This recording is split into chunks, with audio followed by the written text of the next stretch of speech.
శ్రీ సచ్చిదానంద సమర్థ సద్గురు సాయినాథ్ మహారాజ్ की जय।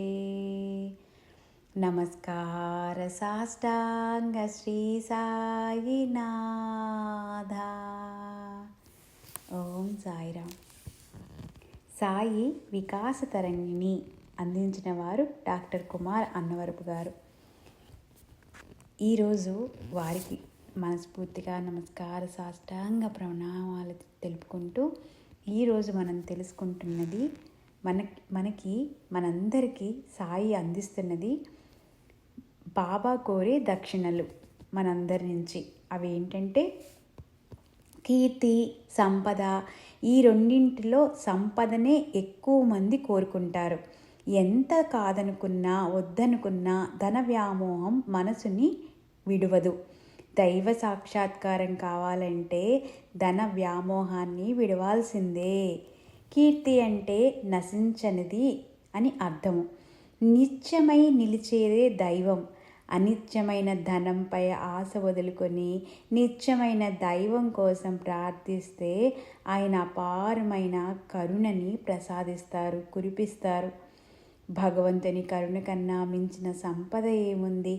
ఈ విషయాన్ని చాటడానికే బాబా తన వద్దకు వచ్చేవారిని దక్షిణ అడుగుతూ ఉండేవారు।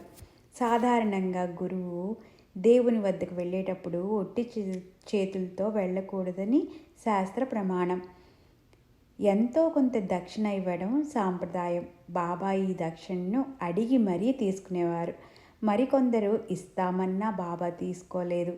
బాబా చుట్టూ ఉన్న భక్తుల్లో లక్షాధికారులు ఉన్నారు, కానీ దేహాన్ని చాలించే నాటికి బాబా ఉత్త చేతులతోనే మిగిలారు।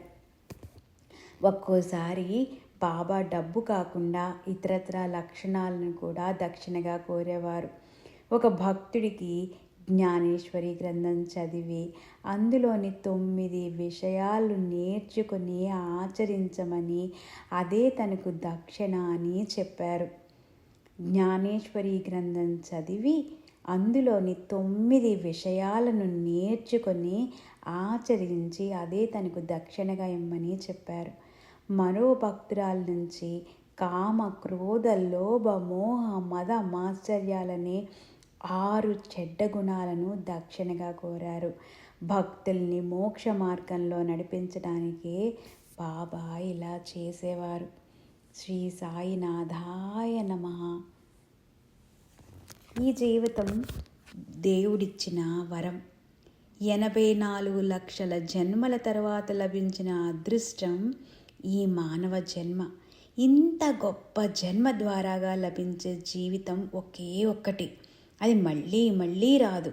అలాంటి అవకాశాన్ని మనం ఎలా వినియోగించుకుంటున్నాము అన్న దానిని బట్టే జీవిత పరమార్థం ఉంటుంది। చిన్నపిల్లలకు ఏదైనా వస్తువు ఇస్తే ఏం చేస్తారు? తెలిసి తెలియనితనంతో దాన్ని ఏ కీలు విడదీస్తారు, దాని స్వరూపాన్ని మార్చేస్తారు, చివరికి అది ఎందుకు పనికి రాకుండా పోతుంది। ఇది తెలిసి మరోసారి పిల్లలకు అలాంటి వస్తువులు ఇవ్వం కదా। దాని విలువను తెలుసుకున్నారనే నమ్మకం కలిగితేనే ఇస్తాం।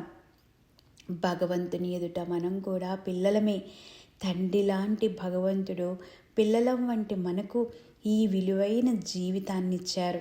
మనం ఈ అవకాశాన్ని సార్థకం చేసుకోవాలి, అంతే తప్ప విందు వినోదాలు, ఆటపాటలతో, కోపతాపాలతో, కాలక్షేపం, కబుర్లతో, అహంకార మమకారాలతో, సుఖాలపై మోజుతో, అర్థం పర్థం లేని కోరికలతో నిస్సారం చేసుకోకూడదు।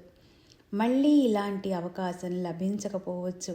జీవితాన్ని చక్కగా వినియోగించుకోవాలి, మంచి లక్ష్యాలను నిర్దేశించుకోవాలి, ఫలితం ఆశించకుండా పని చేసుకోపోవాలి, చేతనైనంతలో తోటివారికి సాయపడాలి। ఇదే సాయి తత్వం। శ్రీ సాయినాథాయ నమః।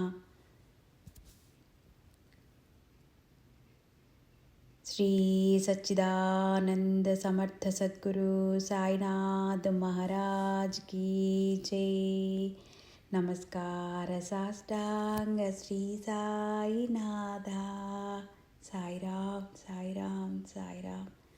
లోకా సమస్తా సుఖినో భవంతు. ఓం శాంతి శాంతి శాంతి.